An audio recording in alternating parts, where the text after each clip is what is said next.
dans votre journal Afrique, voici les titres.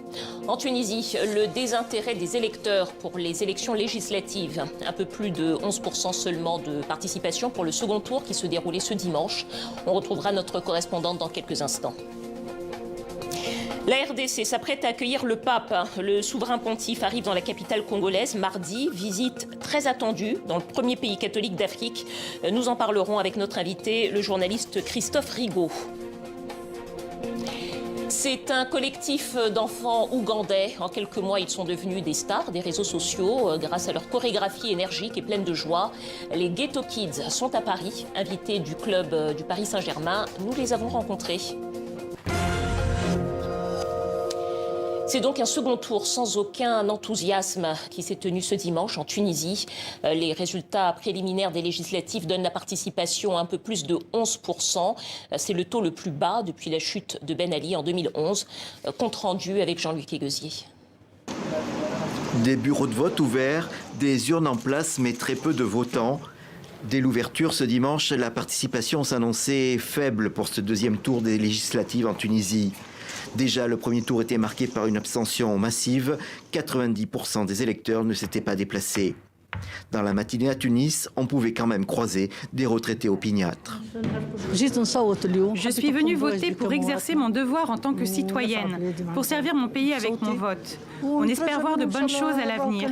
On espère que la situation de notre pays s'améliore. Il faut dire que toute l'opposition s'est retrouvée pour appeler au boycott de ce scrutin et refuser ce qu'elle appelle la dérive dictatoriale du président Kais Saied. Ce scrutin législatif marque la dernière étape des réformes imposées depuis 1 an et demi par le président. Le projet est de limiter la puissance des partis et revenir à un système présidentialiste. Certains Tunisiens veulent y croire. Il faut des changements partout. Il faut des changements positifs vers le meilleur pour l'intérêt des citoyens. Il faut œuvrer pour l'avenir du pays afin de se développer. Pour la plupart des 12 millions de Tunisiens, la préoccupation première est économique. Dans le pays, l'inflation est supérieure à 10% et le pouvoir d'achat en forte baisse. Résultat, la pauvreté s'accroît. On estime que plus de 32 000 personnes ont émigré clandestinement l'année passée. En Côte d'Ivoire, l'annonce n'a pas provoqué de grandes surprises. Le FPI de Pascal Affi-N'Guessan va s'allier avec le RHDP, parti au pouvoir. Les deux partis se réjouissent de cette alliance, mais du côté des partisans de Laurent Gbagbo, on dénonce un geste de survie politique. Les réactions à Abidjan recueillies par Christelle Pire, Cléophas Mossala avec Jean-Luc Eguezier. Beaucoup d'orange, la couleur du RHDP, le parti au pouvoir. Et un homme en chemise jaune, Pascal Affi-N'Guessan, président du parti FPI, Front Populaire Ivoirien. La fête ce dimanche au Palais des Sports d'Abidjan devait honorer les 49 soldats récemment libérés par le Mali et aussi les qualités de négociateur du président Ouattara. L'apparition de l'homme en jaune est riche de sens. Elle illustre l'alliance annoncée la veille entre FPI et RHDP. Chez ce dernier parti, on ne cache pas sa satisfaction. Lorsqu'on sait que Affi-N'Guessan avait pris position contre le RHDP en 2020 au sein d'une coalition qui avait donc lancé une désobéissance civile dont lui-même était porte-parole, bon, quand on sort de là et qu'au bout de 2 ans, il est convaincu par le fait qu'il y a une gouvernance donc, solide et qu'il y a un projet social donc, soutenable. Avec le RHDP, le président du Front Populaire Ivoirien veut conclure des accords électoraux en vue des municipales et des régionales de 2023. Un changement de position que défendent les cadres du parti. Le retournement des vestes, j'ai dit non. J'ai dit non. Le président Pascal Affi-N'Guessan est toujours resté droit dans ses bottes. Évidemment, l'accueil est plus froid du côté du PPACI. C'est le nouveau parti de Laurent Gbagbo. L'ancien président est le fondateur du Front Populaire Ivoirien, mais à son retour en Côte d'Ivoire, Pascal Affi-N'Guessan a refusé de s'effacer. Il a donc créé ce nouveau mouvement, emmenant avec lui une bonne partie des militants. Affi sait que les élections à venir, là, il n'a pas sa place dedans. Donc, il doit sa survie politique au RHDP. Sinon, comment on peut comprendre qu'un parti de l'opposition puisse aller s'allier au parti et au régime? Étonnant sur le fond, ce rapprochement était pourtant attendu depuis plusieurs mois à Abidjan, où depuis le retour de Laurent Gbagbo et Charles Blé Goudé, la scène politique semble en pleine réorganisation. En RDC, un accrochage a opposé des militaires rwandais à la police congolaise samedi sur l'île d'Ibinja, au sud du lac Kivu. Les tirs ont atteint des maisons et des habitations et ont provoqué la panique dans le village. Un épisode qui illustre la tension toujours vive entre les deux pays dans cette région. Au Mali, cela fait maintenant 7 ans aujourd'hui que le journaliste Birama Touré est porté disparu. Il était reporter d'investigation au journal Le Sphinx. Au moment de sa disparition, il enquêtait sur Karim Keïta, le fils de l'ancien président Ibeka. Il enquêtait à propos d'une affaire de mœurs, mais aussi de soupçons de détournement d'argent concernant un contrat d'armement. À présent, un reportage sur une maladie qui frappe encore des milliers de personnes en Afrique, la lèpre, dont c'est aujourd'hui la journée mondiale d'information. On compte 200 000 nouveaux cas dépistés chaque année, notamment en Afrique, avec 38 pays concernés. On regarde un exemple en Côte d'Ivoire. Le récit est signé Oumi Diallo. Avec son marché et ses maisons en tôle, à première vue, le village de Duquesne-Crémone ressemble à tous les autres. C'est en s'attardant que l'on remarque ses habitants aux membres atrophiés et à la peau marquée. Atteint de la lèpre, Camille Kouassi est le chef de ce village, refuge pour lépreux. Et quand nous sommes à Duquesne-Crémone, on a l'impression, n'est-ce pas, qu'on a trouvé, n'est-ce pas, un nouveau village, mais qui est un village où on a envie de vivre parce qu'on s'entraide, on s'entend, on vit, on va dire, la même chose. Créé en 1960 par un prêtre français et les habitants de la ville italienne de Crémone, ce village de 2800 âmes, situé à une centaine de kilomètres de la capitale Abidjan, accueille les malades de la lèpre et leurs familles. Des personnes rejetées, considérées comme maudites, à l'image de la mère de Mathieu Okama Agoa. Après son décès, j'ai été marqué par le fait. La maison dans laquelle elle a séjourné avant sa mort a été cassée. La toiture brûlée, jetée à l'eau. Et ils l'ont même enterrée en bordure de la Comoué, sous hypothèse qu'elle n'avait pas droit au cimetière commun. Aux abords du village, l'Institut français Raoul Follereau prend en charge plus de 150 patients dans ces bâtisses regroupées sur 42 hectares. En 2022, au moins 514 nouveaux cas ont été enregistrés en Côte d'Ivoire. 10% sont des enfants, alors l'établissement mise sur la prévention. Lorsque le malade n'est pas détecté tôt, il fait des complications. Et les complications s'installent dans un mode chronique. Pour le moment, il n'existe aucune méthode de dépistage du microbe de la lèpre qui se transmet par contact prolongé. Il faut donc être attentif aux premiers signes comme la perte de sensibilité et l'apparition de taches cutanées. En procédant ainsi, le ministère ivoirien de la Santé espère atteindre l'objectif zéro lèpre d'ici 2030. Au Gabon, l'Église catholique lance une alerte sur la transparence électorale à quelques mois de la présidentielle. Les évêques ont exigé la vérité des urnes pour mettre fin au cycle élection puis violence. On écoute tout de suite le président de la conférence épiscopale. À quoi sert vraiment de gagner une élection si les droits fondamentaux de la personne et le salut des âmes sont compromis, vendus ou hypothéqués? À quoi sert de vouloir même gagner les élections si ce n'est pas pour servir les Gabonais et permettre au Gabon de se développer et d'accomplir ce pourquoi il existe? Je voudrais vous mettre en garde contre la démesure et l'idolâtrie du pouvoir. On part maintenant pour la RDC qui s'apprête à accueillir le pape. Le souverain pontife arrive dans la capitale congolaise mardi. Une visite très attendue dans ce qui est le premier pays catholique d'Afrique, arrivée qui intervient alors que le pays connaît des conflits armés à l'Est et prépare également pour la fin de l'année une élection présidentielle, élection générale même, puisqu'il y aura aussi les législatives et les provinciales. Pour en parler, nous sommes avec Christophe Rigaud, rédacteur en chef et fondateur du site Africarabia. Bonsoir. Bonsoir. Soyez le bienvenu sur le plateau du Journal Afrique. Alors, en quelques mots, pour situer les choses d'emblée, qu'est-ce que représentent les catholiques sociologiquement en République démocratique du Congo ? Alors les catholiques, c'est environ 45 millions de fidèles, c'est-à-dire quasiment la moitié de la population. Alors, en nombre de baptisés, fidèles en nombre de baptisés, de fidèles pratiquants. Tout à fait. Donc ça reste quand même la religion principale.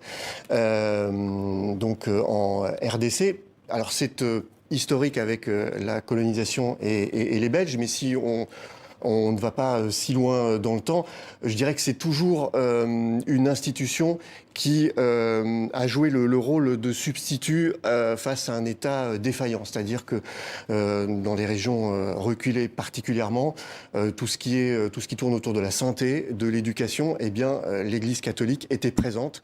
Elle était là, et elle a toujours été là quand l'État est souvent absent. Donc c'est vrai qu'au quotidien, voilà, c'est un interlocuteur du quotidien des Congolais. C'est une autorité morale, bien évidemment.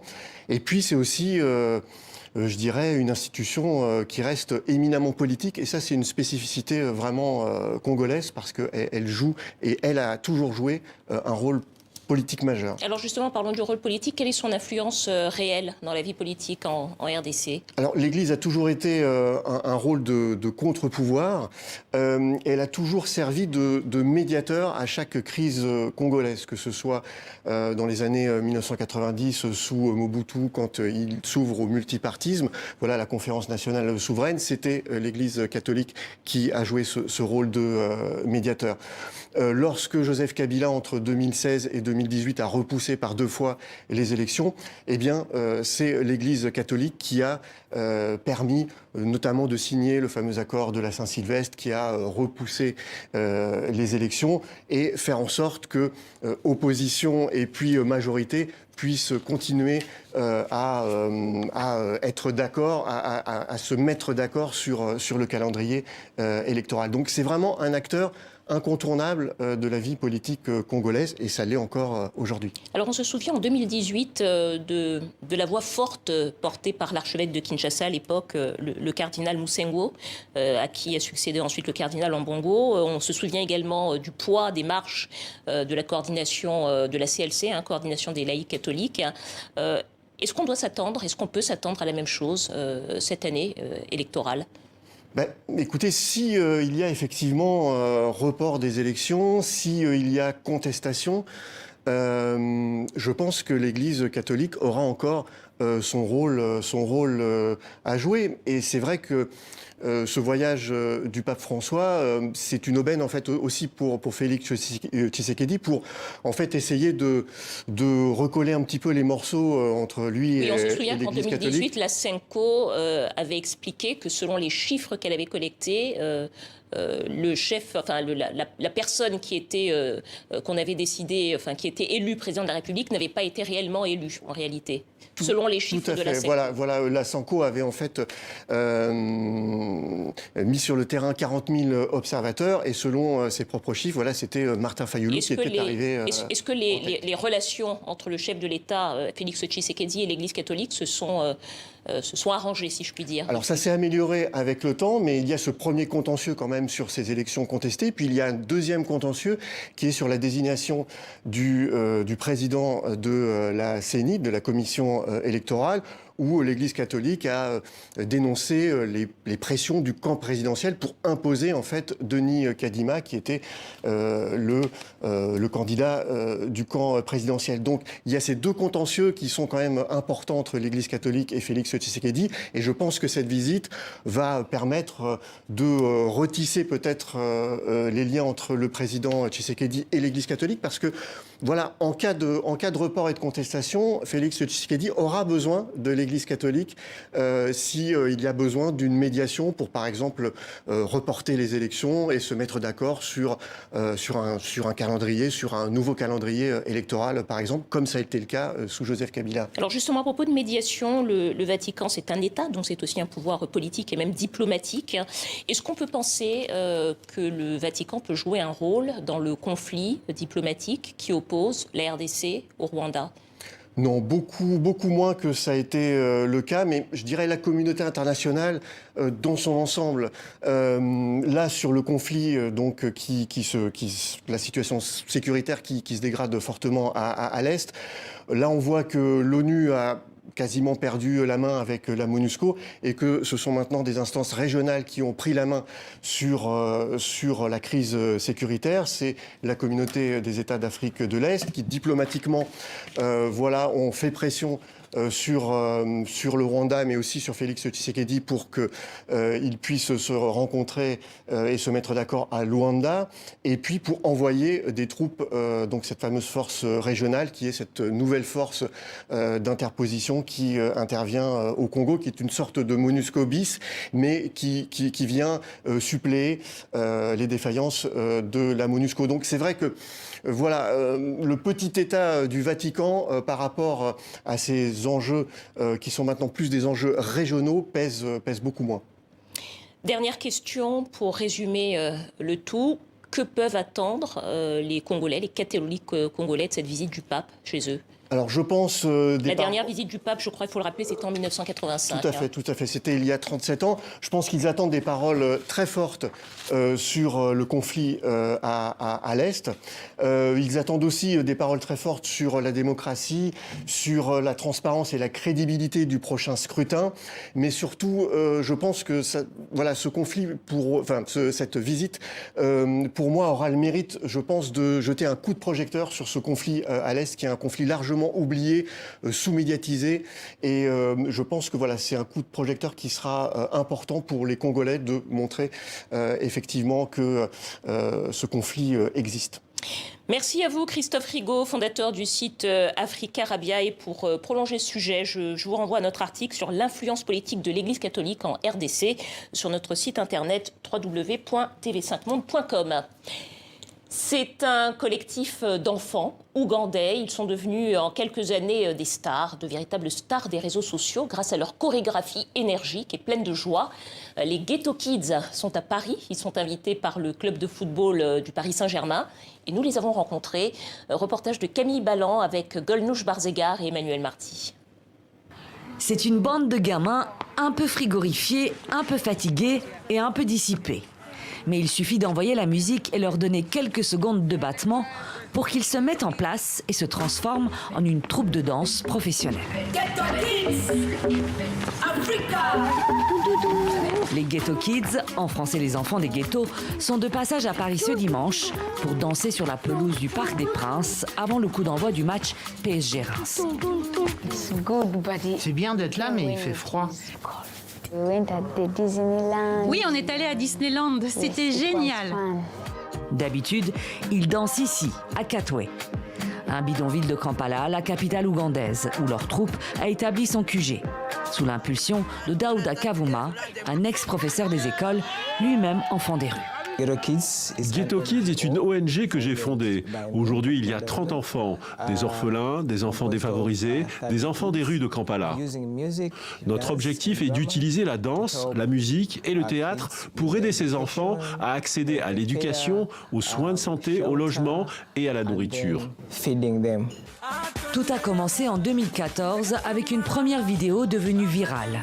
Aujourd'hui, Ghetto Kids est une troupe bien connue. Certains danseurs sont présents depuis le début de l'aventure, d'autres sont recrutés au fil des ans, comme King, 13 ans, et Priscilla, 12 ans. J'ai commencé à danser quand j'avais 5 ans et j'ai rejoint les Ghetto Kids en 2017. La danse, ça signifie beaucoup pour moi, parce qu'avant, j'étais pas scolarisé. Grâce à la danse, je vais à l'école, la danse me nourrit, la danse m'achète mes vêtements. C'est grâce à la danse que je suis ici.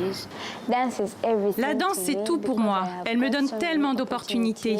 Si vous avez un talent, ne le gaspillez pas. Cela peut vous mener de rien vers quelque chose. Vous pouvez le faire, alors travaillez dur. Et les Ghetto Kids travaillent dur. En l'espace de 9 ans, ils ont acquis une notoriété internationale. Je veux des enfants indépendants qui peuvent se débrouiller par eux-mêmes. Si vous donnez un talent, une éducation à un enfant, il sera capable de réussir dans la vie. À Paris, dimanche soir, les Ghetto Kids ont dansé devant des milliers de spectateurs. Un rêve devenu réalité pour ces enfants ougandais et une façon pour le PSG et son propriétaire, le Qatar, de soigner leur image de marque. Voilà, très jolie danse des Ghetto Kids. On passe tout de suite maintenant à notre page des sports et on va commencer par du football. Et on en parlait hier, Lise-Laure, ça y est, c'est officiel, le Marocain Asdine Ounahi est désormais marseillais. Bonsoir Dominique. Contrat de 4 ans et demi, soit jusqu'en 2027 pour l'ancien milieu de terrain du SCO d'Angers qui a passé aujourd'hui sa visite médicale. Azzedine Ounahi était hier au Vélodrome lors de la rencontre entre l'OM et Monaco. Le Lion de l'Atlas a reçu un accueil chaleureux. Il portera à Marseille le numéro 8 et retrouvera un de ses compatriotes qui est en rééducation, Amine Adrine. Alors peut-être que Ounahi jouera la 21e journée du championnat. En attendant, le prochain choc des 8e de finale de la Coupe de France entre l'OM et Paris, l'occasion pour le néo-marseillais d'affronter un autre compatriote, Achraf Hakimi. Ce sera le 8 février prochain. Toujours en France, l'international algérien Andy Delors s'est engagé à Nantes comme il le souhaitait. Oui, il avait fini par aller au bras de fer avec l'OGC Nice, son ancien club, en boudant même les séances d'entraînement, ce qui n'avait pas facilité les négociations. Mais finalement, le Fennec a eu gain de cause. Andy Delors a passé hier à Paris sa visite médicale. L'attaquant algérien a signé à Nantes un contrat de 2 ans et demi. Il s'agit d'un prêt avec option d'achat obligatoire en fin de saison.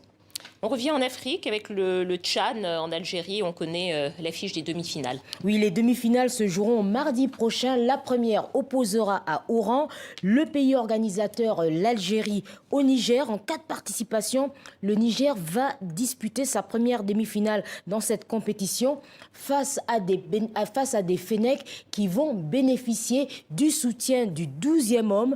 Confirmation sur le site algérien DZ où l'on apprend que les billets se sont vendus sur une plateforme en ligne en un temps record. Et puis, toujours à propos de l'équipe d'Algérie A' face au Niger, elle devra évoluer sans un de ses atouts importants, le milieu de terrain Ahmed Kentoussi qui vient de s'engager avec Al Ahly, le grand club égyptien. Il devra rejoindre ses coéquipiers au Caire, mais le Chan, vous savez, ne fait jouer que des footballeurs qui évoluent dans leur pays. Donc, il se trouve obligé de quitter ses partenaires de la sélection. Mais attention, il semble que la fédération algérienne soit sur le coup et se soit emparée du dossier pour qu'il puisse participer à cette demi-finale. Donc, affaire à suivre. Affaire à suivre. Et quelle est l'affiche de l'autre demi-finale? Alors, l'autre demi-finale à Alger, ce sera toujours mardi prochain. Le Sénégal sera opposé à la surprenante équipe de Madagascar. Les Baréas, sans complexe, malgré leur première participation, séduisent. Ils étaient dans la même poule que le Maroc. Et attention à leur tableau de chasse. Ils ont épinglé le Ghana, le Soudan et les Mozambiques. Les Lions de la Teranga devront se méfier de ces Malgaches. Puis on termine par du cyclisme avec la victoire du Français Geoffrey Soupe dans le Tour du Gabon à Missa-Bongo. Effectivement, il était déjà hier au classement général. Il avait déjà hier, détrôné Jason Tasson. La 7e et la dernière étape longue de 130 km s'est terminée aujourd'hui dans les rues de Libreville. Étape remportée au sprint par le Danois Alexander Salby devant l'Érythréen Enoch Moulebran et le Russe Rostosev. Au classement final de cette 16e édition de la Tropicale à Missa-Bongo, Geoffrey Soupe, à 34 ans, s'impose en 20h, 18 minutes et 16 secondes. Et sur le podium, 2 Africains, l'Algérien Amari et le Mauricien Rougier Lagan. On écoute la satisfaction du vainqueur au micro de Karim Baldi. C'est énorme, c'est une concrétisation de toute une carrière pro. J'ai pas encore fini, mais vivre des moments comme ça, émotionnellement, c'est juste extraordinaire. J'en parlais ce matin. Là, ça se concrétise vraiment, donc j'ai pas de mots, j'ai que du bonheur.